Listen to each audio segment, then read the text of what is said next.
from, your union background, I guess, how much percentage of your time and effort in kind of legislative priorities are focused on kind of workers' rights and union issues versus, I guess, other issues?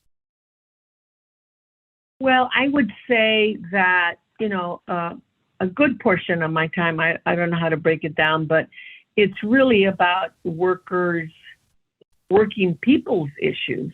And whether there or not there's a union involved is really about working people's issues. For example, I had a bill that was signed into law to eliminate the sub-minimum wage for our disabled working men and women.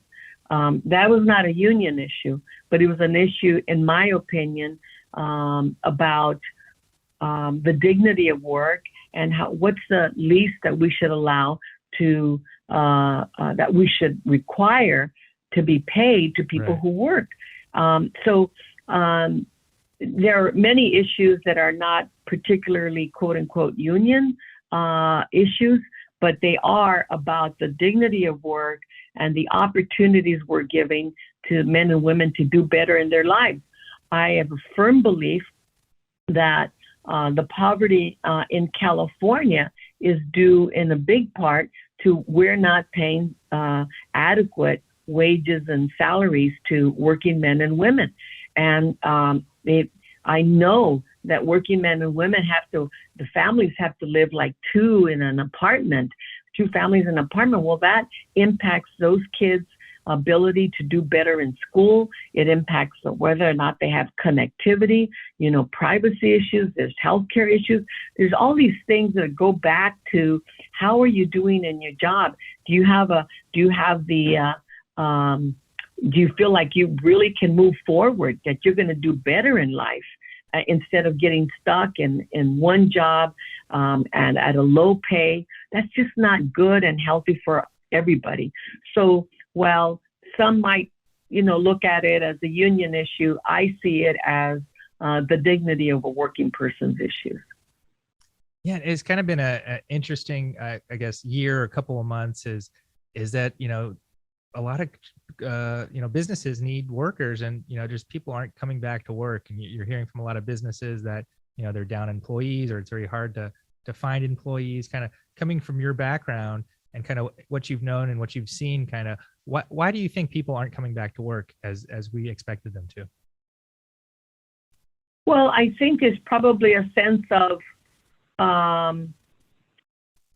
this job should allow me to do better in my life. And when I'm willing to take the risks to go to work, is there respect for this hard work that I'm doing? So, I've not done, any kind of a study on this, but just in general, I know that when people feel respected in their work, when they're paid good wages, when they see themselves as having a future and a career in that work, they want to go to work. They're not hesitant to go to work. But if any of those issues are lacking, if they're not getting paid something that's fair and decent, then they're not going to be excited to go back to work. Or if they think that they're risking their lives and there's not, a respect for that work, they're not going to want to go back to work. If they see that they're stuck and unable to get somewhere else a future to look forward to, they're not going to be excited about going back to work. So I think, I have yet to hear, now in this case, I will invoke the word union, but if I have not heard from unionized employers that they have any problems in getting people back to work. They know, those workers know that they have decent wages and to high wages.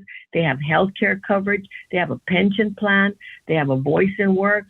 I haven't heard too many problems or complaints from unionized employers.